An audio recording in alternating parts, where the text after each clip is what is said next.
आइए आज हम 8th ग्रेड अभ्यास पुस्तिका कक्षा 6 विज्ञान के पाठ 7 के प्रश्नों के उत्तर लिखेंगे। तो देखते हैं पाठ 7 का नाम क्या है। ये देखिए गति एवं दूरियों का मापन। तो इसके प्रश्नों के उत्तर देखते हैं हम। ये देखिए थोड़ा सा ये मिसप्रिंट है। इसमें लिखा है दिल्ली, ये देखिए ये दिल्ली लिखा है। ये दिल्ली व भोपाल के बीच की दूरी को प्रमुख रूप से किससे मात्रक में व्यक्त किया जाता है। तो इसके विकल्प हैं, देखिए ए वाला है डेकामीटर, बी है मीटर, सी है सेंटीमीटर और डी है किलोमीटर। तो इसका सही उत्तर है डी, ये वाला किलोमीटर। तो ये डी वाले विकल्प पे आप सही का निशान लगाएं। अगला प्रश्न देखते हैं। प्रश्न क्रमांक दूसरा है 1 सेंटीमीटर के 10 बराबर भागों में से एक भाग को क्या कहते हैं। तो इसको देखिए पहला जो विकल्प है वो है ये किलोमीटर, दूसरा है डेसीमीटर, सी है मिलीमीटर और डी है मीटर। तो इसका सही उत्तर है ये सी वाला मिलीमीटर। तो सी वाले विकल्प पे आप सही का चिन्ह लगाएं। अब देखते हैं प्रश्न क्रमांक तीसरा, वर्तुल गति का उदाहरण है। तो उसके विकल्प देखिए ए है, ये सारे विकल्प दिए हैं अपन, तो सही देखते हैं। सही वाला विकल्प अपना है सी, ये सी वाले विकल्प पे आप सही लगा लें, बिजली के पंखे की पंखुड़ियों की गति। अब अगला देखते हैं चौथा, फर्श पर लुढ़कती किसी गेंद में कौन सी गति पाई जाती है। तो इस पर सही विकल्प है इसका डी, केवल सरल रेखीय गति। डी वाले विकल्प पे सही चिन्ह लगाएं। पांचवा है ऐसी गति जो निश्चित समय अंतराल के पश्चात अपनी गति को दोहराती है कहलाती है, इसको आवर्ती गति कहते हैं। ये सी वाले पे सही का चिन्ह लगा लें, ये वाला सही है आवर्ती गति। अगला है चौथा, उचित पाठ्यांक के लिए आँख की स्थिति है। तो इसमें ये बी वाला सही है, बी की स्थिति। अगला है नीचे दिए गए शब्दों में से रिक्त स्थान चुनकर लिखना है हमें।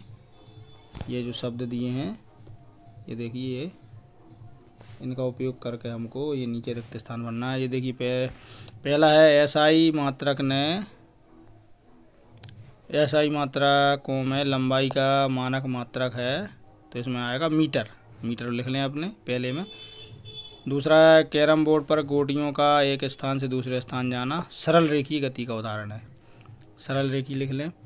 तीसरा है 500 सेंटीमीटर में 5 मीटर होंगे, ये 5 लिख लें इसमें। चौथा है स्कूल की घंटी का बजना आवर्ती गति का उदाहरण है। पांचवा है सिलाई मशीन के पहिए की गति वर्तुल्क होती है। अगला प्रश्न देखते हैं दूसरा, ये अति लघु उत्तरीय प्रश्न है। दूसरा है प्राचीनतम से अत्याधुनिक परिवहन के साधनों के नाम क्रम से लिखिए। तो उत्तर है बैलगाड़ी, नाव, साइकिल, पानी का जहाज, रेलगाड़ी, बस, हवाई जहाज आदि।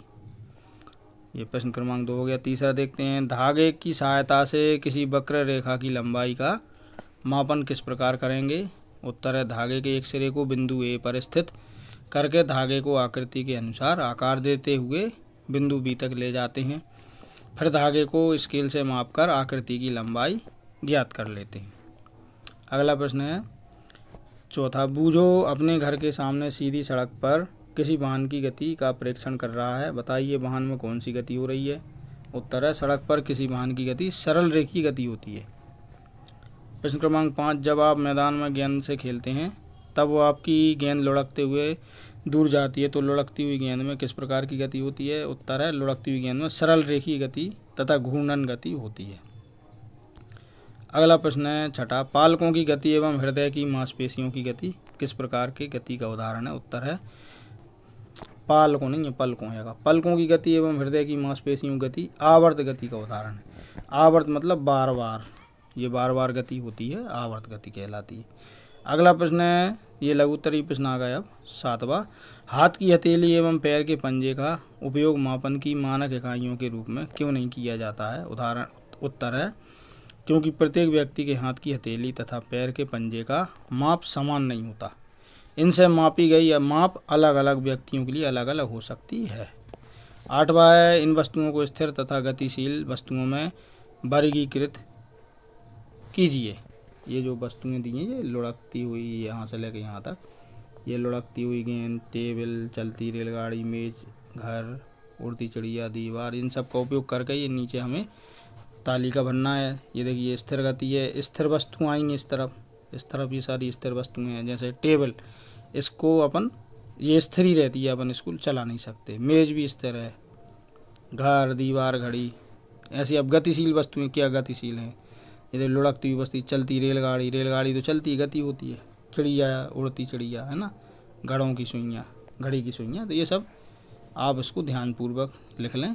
अगला प्रश्न है 9वां, किसी वस्तु की लंबाई 2.54 मीटर है, इसे सेंटीमीटर तथा किलोमीटर में व्यक्त कीजिए। ये देखिए, अब सबसे पहले देखते हैं अपन, ये इधर 1 मीटर बराबर होते हैं 100 सेंटीमीटर, तो क्या करना है, 2.5 मीटर बराबर कितने सेंटीमीटर होंगे। ये देखिए, इसमें 100 का गुणा कर देंगे, 2.54 में 100 का गुणा करेंगे तो ये सेंटीमीटर निकल आए 254 सेंटीमीटर।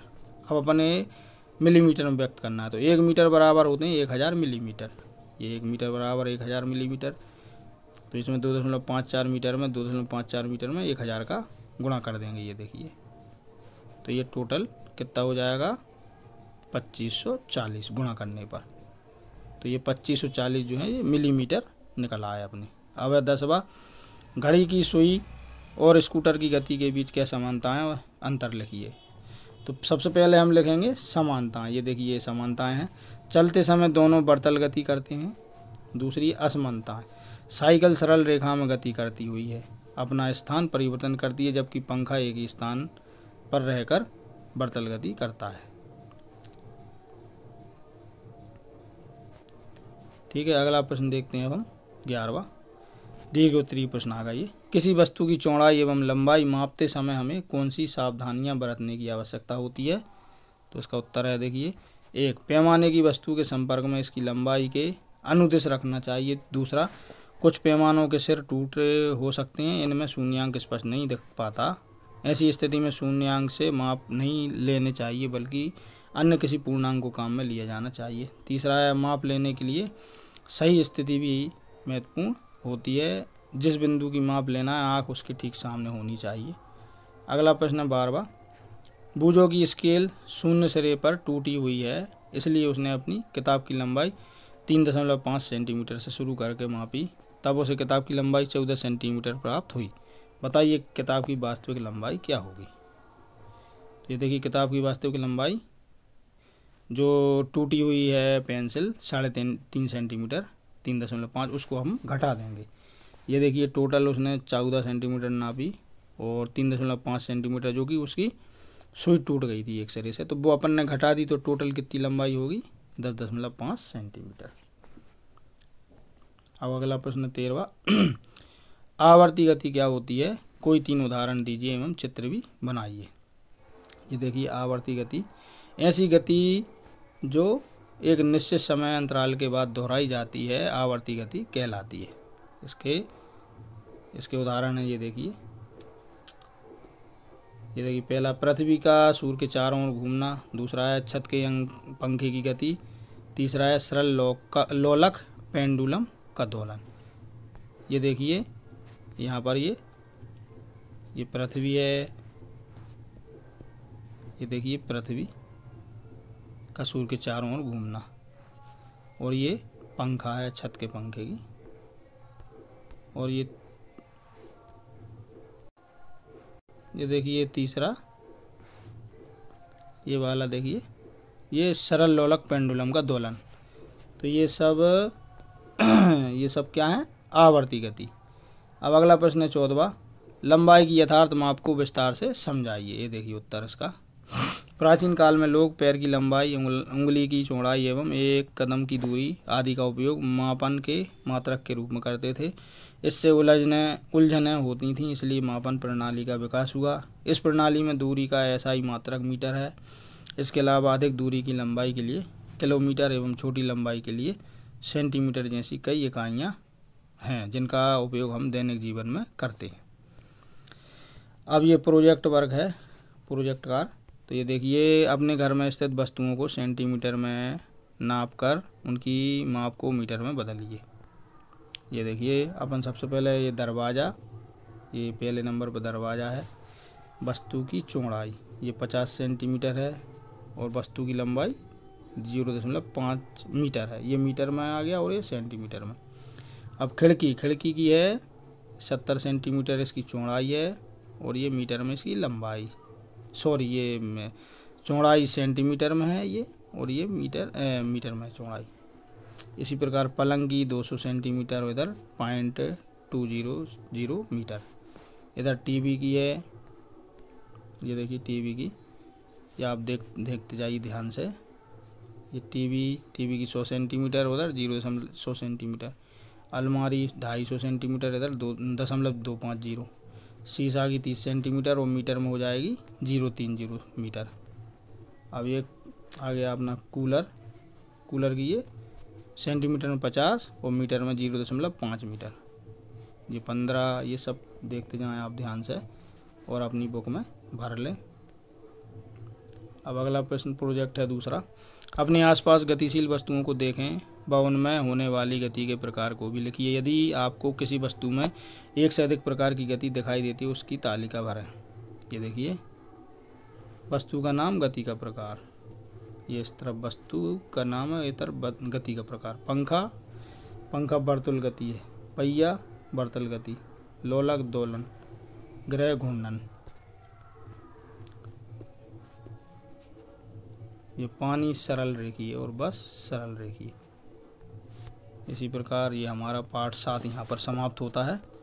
यदि आपको हमारा ये वीडियो अच्छा लगा हो तो वीडियो को लाइक करें और हमारे चैनल को सब्सक्राइब ज़रूर करें ताकि आपको आगे आने वाले महत्वपूर्ण वीडियो मिलते रहें। यदि आप बार बार हमारे ये महत्वपूर्ण वीडियो देखना चाहते हैं तो बेल आइकन को प्रेस करें ताकि आपको आगे नोटिफिकेशन प्राप्त होते रहें। धन्यवाद।